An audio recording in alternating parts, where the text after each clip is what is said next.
PF का 7वां update जिससे मैं तो बहुत खुश हूं क्योंकि यहाँ पे पहले इसका ऑप्शन ही नहीं था ऑनलाइन और अब ये ऑप्शन आ गया है। आप यहाँ पीएफ ऑफिस की तरफ से एक जो रिप्लाई आया है उसको देख सकते हैं। इस रिप्लाई के बाद ही मुझे इस अपडेट के बारे में पता चला है। नमस्कार दोस्तों, मेरा नाम सागर है। मैं पीएफ कंसल्टेंट हूँ। आपको जो दिखाने जा रहा हूँ ये एक रियल केस है, एक प्रैक्टिकल केस है। आपके लिए भी ये बहुत इंपॉर्टेंट जानकारी है। पूरी वीडियो कंप्लीट देखिएगा।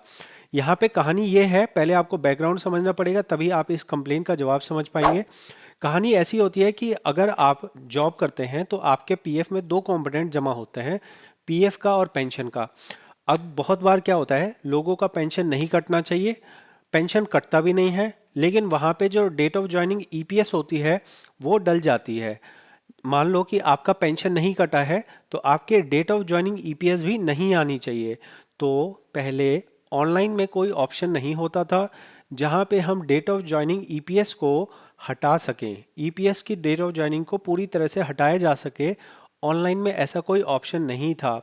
अब यहाँ पे 16 तारीख के बाद में इस ऑप्शन को ऑनलाइन दे दिया गया है और इसी के बारे में यहाँ पे कंप्लेन के अंदर लिखा गया है। आपको यहाँ मैं जो जरूरी चीज़ है वो पढ़ा देता हूँ। यहाँ लिखा गया है कि as per new SOP dated head office member is required to contact establishment. Establishment से कांटेक्ट करो और एस्टैब्लिशमेंट से कांटेक्ट करके ऑनलाइन रिक्वेस्ट लगाओ। किसके लिए ऑनलाइन रिक्वेस्ट लगाओ? ईपीएस मेंबरशिप को हटाने के लिए। ठीक है, मैं आपको आगे का पॉइंट पढ़ा देता हूँ। यहाँ पे देख सकते हैं, यहाँ पे लिखा है, यहाँ पे बड़ा करके दिखा रहा हूँ मैं आपको।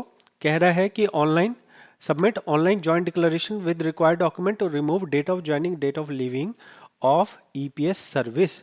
तो ये जो ईपीएस सर्विस की फैसिलिटी को हटाने का ऑप्शन है वो आपके लिए पहले ऑनलाइन पॉसिबल नहीं था, वो अब आपको ऑनलाइन फैसिलिटी मिल गई है। उसके लिए आपको मैनेज में जाके जॉइंट डिक्लेरेशन में जाना है और जहां आपको डेट सिलेक्ट करने का आ रहा है उस डेट में पुरानी डेट को हटा देना है। देख लीजिए, मैं आपके सामने करने जा रहा हूँ। ये हमने सेलेक्ट मेंबर आईडी कर दी, गेट डिटेल कर दिया। गेट डिटेल करके हमारा जैसे फॉर्म खुल जाता है हम बिल्कुल नीचे आ जाएंगे।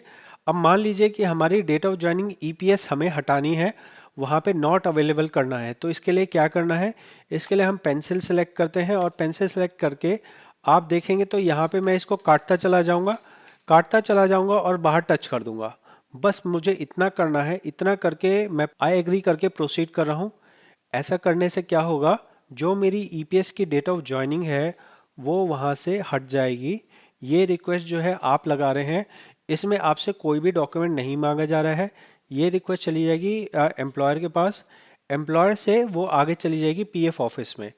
जैसे ही पीएफ ऑफिस इसे एक्सेप्ट कर देगा, आपकी जो ईपीएस की डेट ऑफ ज्वाइनिंग है वो नॉट अवेलेबल हो जाएगी और ऐसा करके आपका जो काम पहले आप ऑनलाइन नहीं कर पाते थे अब वो काम आप ऑनलाइन कर पाएंगे। तो ये जो काम है बहुत सारे लोगों के लिए बहुत फायदेमंद है।